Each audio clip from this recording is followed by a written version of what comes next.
Now it's time to summarize and extract all the points from Surah Fatiha for amal. اب ہمارے پاس سورۃ الفاتحہ کا تھوڑا بہت ٹوٹا پوٹا جیسا بھی علم آ گیا. اب ہم نے اس میں سے عمل کیا کرنا ہے وہ دیکھنا ہے ہم نے ہر آیت کے اکارڈنگ. الحمدللہ رب العالمین، اس میں ہم نے کیا کرنا ہے؟ اللہ تعالیٰ کی بہت زیادہ تعریف کرنی ہے اور اللہ تعالیٰ کا بہت زیادہ شکر کرنا ہے. اور وہ کیسے کرنا ہے؟ زبان سے بھی ہم نے کہنا ہے الحمدللہ، اللہ کا شکر کرنا ہے ہم نے یہ کہہ کر بھی، اور اس کی تعریف بھی کرنی ہے. اس کے جو نام ہے سبحان اللہ و بحمدہ سبحان اللہ العظیم، اس کا زیادہ سے زیادہ ذکر کرنا ہے، اس کا ورد کرنا ہے، اس کی تسبیحات پڑھنی ہے. زبانی بھی کرنا ہے ہم نے اللہ کا شکر اور اس کی تعریف، اور ہم نے اپنا عملی بھی، اللہ تعالیٰ نے ہمیں جون سی چیز جس چیز کے لیے دی ہے، جس کام کے لیے دی ہے، ہم نے اسے ویسے ہی استعمال کرنا ہے.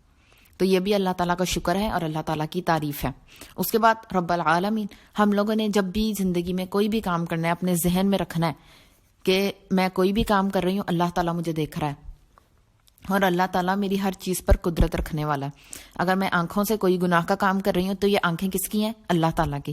اگر میں ہاتھوں سے کوئی گناہ کا کام کر رہی ہوں تو یہ ہاتھ کس کے ہیں؟ اللہ تعالیٰ کے. اللہ تعالیٰ نے اسے بنایا ہے، اللہ اس کا مالک ہے، اور وہ مجھ سے اگر دے سکتا ہے تو وہ مجھ سے لے بھی سکتا ہے. جب بھی میں زبان سے کوئی گناہ کروں فوراً سوچو یہ زبان کس کی ہے؟ اللہ تعالیٰ کی ہے. اس کے بعد الرحمن الرحیم. اب اس میں عمل کا کیا پوائنٹ ہے؟ جیسے ہی زندگی میں گناہ تو ہوں گے ہی ہوں گے، کیونکہ حدیث میں آتا ہے کہ ہر انسان گناہ گار ہے اور بہترین وہ ہے جو توبہ کرنے والا ہے. الرحمن الرحیم، ہمیں پتہ ہے اللہ تعالیٰ بہت مہربان، بہت رحم کرنے والا ہے. اور اللہ تعالیٰ کہتے ہیں لا تقنطوا من رحمت اللہ ان اللہ یغفر الذنوب جمیعا، میری رحمت سے مایوس نہیں ہونا، میں تمہارے سارے کے سارے گناہ معاف کر دوں گا. اور ہم کرنا کیا ہے؟ ہم نے جیسے گناہ ہو گیا فوراً دل میں سوچو کہ یہ غلط کیا میں نے، دل میں ندامت ہونی چاہیے، پھر توبہ، فوراً توبہ کر لو اللہ تعالیٰ سے. کیوں؟ یہ نہیں سوچنا کہ اتنا بڑا گناہ ہو گیا اب تو توبہ ہی نہیں ہو سکتی، معافی تو مل ہی نہیں سکتی. یہ نہیں، یہ تو شیطانی کام ہے. شیطان نے یہی کیا تھا، اس نے توبہ نہیں کی تھی. اور حضرت آدم نے کیا کیا تھا؟ انہوں نے اپنی غلطی کے بعد توبہ کی تھی اور اللہ تعالیٰ نے انہیں معاف کر دیا تھا. اللہ تعالیٰ نے ہم سے وعدہ کیا کہ وہ ہمارے سارے گناہ معاف کر دے گا، ہم نے مایوس نہیں ہونا. تو جب بھی زندگی میں کبھی بھی کوئی بھی گناہ ہو جائے ہم سے، فوراً اللہ تعالیٰ سے توبہ کرو اور اللہ تعالیٰ سے دعا کرو کہ اللہ تعالیٰ اب ہمیں استقامت دے کہ ہم وہ گناہ دوبارہ نہ کریں. مالک یوم الدین، اس میں ہمارے عمل کا پوائنٹ یہ ہے کہ جیسے ہی آپ نے اپنا موبائل ہاتھ میں اٹھایا نا، اب سوچ لو کہ میں نے جون سی بھی ایپ کھولنی ہے، اس میں جس سے بھی چیٹ کرنی ہے، جو بھی کرنا ہے نا، میں نے ایک ایک چیز کا حساب دینا ہے. جب بھی اپنے پیرنٹس سے بات کرو نا اور آواز اونچی ہونے لگے، فوراً سوچو میں ان سے اونچی آواز میں بات کروں گی نا، میں نے اس کا حساب دینا ہے. کیونکہ مالک یوم الدین، بدلے کے دن کا مالک ہے وہ، اور وہ مالک کون ہے؟ جو ہمیں ہر لمحہ دیکھ رہا ہے. اور دل میں جیسے کوئی برائی آئے نا فوراً اس کو جھٹک دو، یہ سوچ کر کہ نہیں اس کا حساب دینا پڑے گا، کیونکہ دل کی باتیں بھی ہم اللہ سے تو نہیں چھپا سکتے، اور اس نے قیامت کہا ہے کہ وہ بدلہ دے گا ہمیں قیامت کے دن.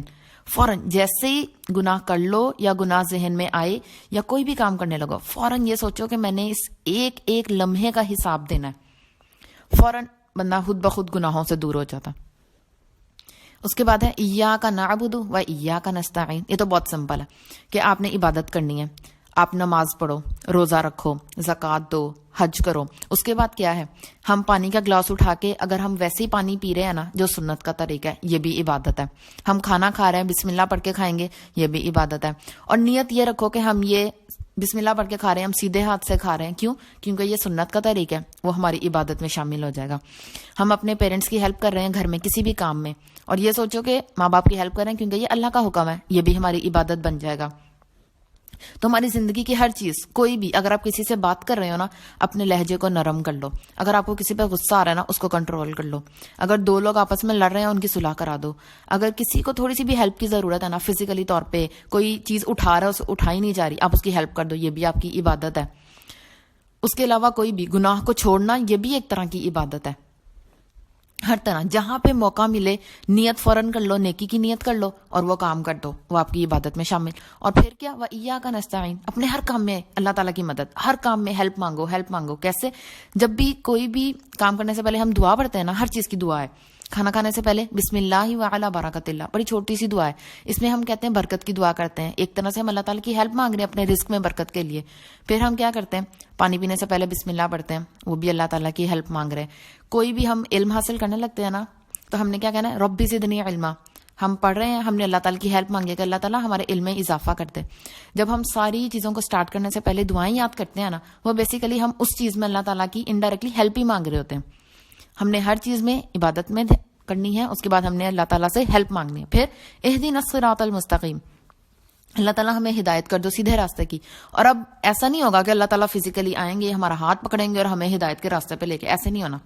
ہوگا کیا؟ اللہ تعالیٰ نے ہدایت بھیج دی ہے ہمارے لیے. کیسے؟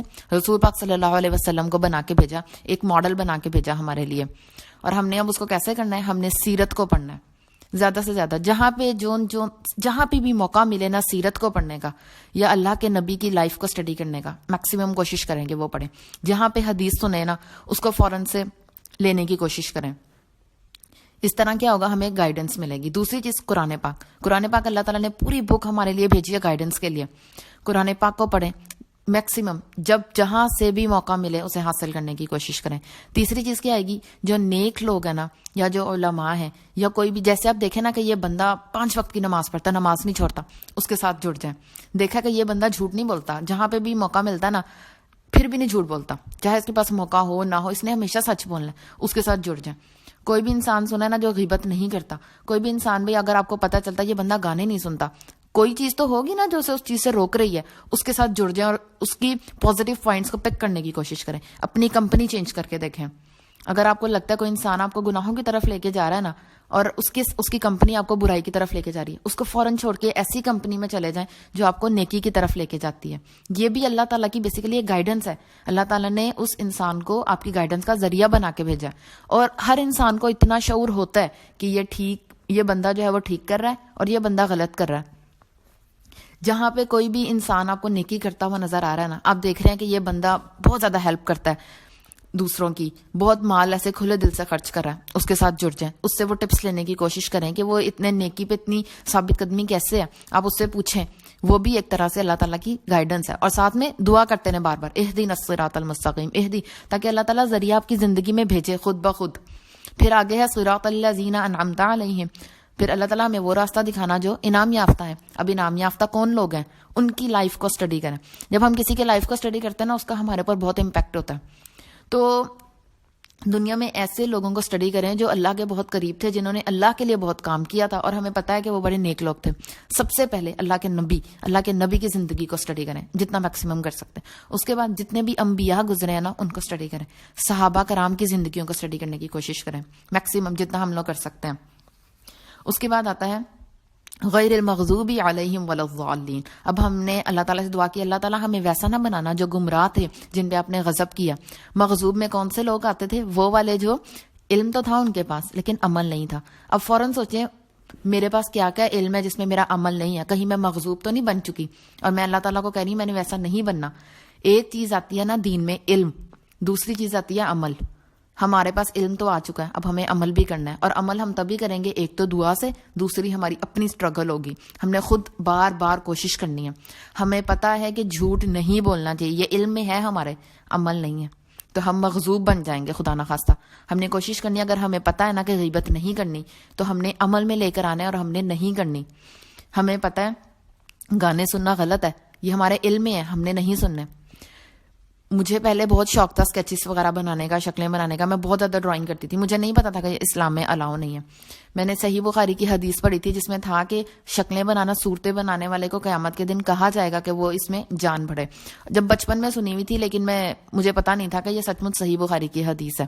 لیکن جیسے ہی مجھے پتا چلا میں نے پھر سوچ لیا کہ نہیں اب میں نے نہیں بنانے انشاءاللہ اسکیچز.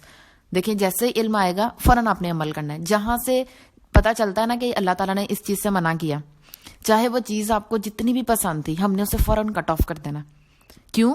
کیونکہ وہ ہمارے رب کا حکم ہے اور ہم نے اس کی بات ماننی ہے. اور مالک یوم الدین، قیامت کے دن اللہ تعالیٰ نے ہمیں اس چیز کا بدلہ دینا. جس بھی چیز کا علم آ جائے آپ کے پاس، ہمیں پتہ چل جائے کہ یہ چیز کا حکم دیا ہے، وہ ہم نے فوراً سٹارٹ کر دینا ہے. جیسے ہی ہمیں پتہ چلے کہ اللہ تعالیٰ نے ہمیں اس چیز سے منع کیا ہوا ہے، فوراً اس سے کٹ آف ہو جانا ہے. اور وہ ہمیں کب آئے گا؟ جب ہمارے پاس علم ہوگا. اچھا پھر ہمارے ذہن میں آتا ہے بھائی اگر ہمارے پاس علم ہی نہیں ہوگا تو ہمیں عمل کی کیا ضرورت ہے؟ ہم سیکھتے ہی نہیں ہیں تاکہ نہ ہی علم ہو نہ ہی عمل کرنا پڑے. پھر آخر لفظ کیا ہے؟ وَلَضَّالِّينَ. ہم نے ضالین جیسا نہیں بننا. اور ضالین میں کون سے لوگ آتے ہیں؟ وہی جن کے پاس نہ علم تھا نہ عمل تھا. اور علم کیسے نہیں تھا؟ کہ جہاں پہ بھی اسلام کی، دین کی، ایسی کوئی اللہ کی بات ہوتی تھی نا وہ اس سے دور بھاگتے تھے تاکہ نہ ہمارے پاس علم آئے نہ ہی ہمیں عمل کرنا پڑے. لیکن کیا کہہ رہے ہیں اللہ تعالیٰ؟ نہ تو ہم نے مغضوب بننا ہے نہ ضالین، ہم نے بننا ہے انعمتا، جن پر انعام کیا. اور وہ کون تھے؟ زیادہ سے زیادہ علم حاصل کرتے تھے، زیادہ سے زیادہ عمل کرتے تھے. اور عمل کیسے کرتے تھے؟ دعا کر کے اور اس کے لیے اسٹرگل کر کے، اس کے لیے بار بار کوشش کر کے. اللہ تعالی ہم سب کو عمل کرنے کی توفیق دے، آمین.